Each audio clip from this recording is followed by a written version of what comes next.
যদি কেতিয়াবা চিনাকি ঘাটত মই তুনো ফুলো আৰু তোমাৰ বনত, তোমাৰো যেনে থাকিব উৰণীয়া মন, মন মোৰ থাকি যাব সপোন ঘাটত।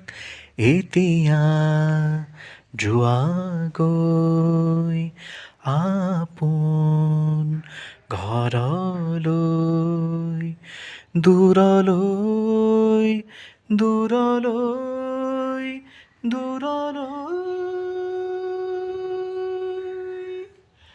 প্ৰথম দেখাতেই ভাবিছিলোঁ বহু কথা, কম বুলি নহ'ল কোৱা, আজিও নহ'ল কোৱা।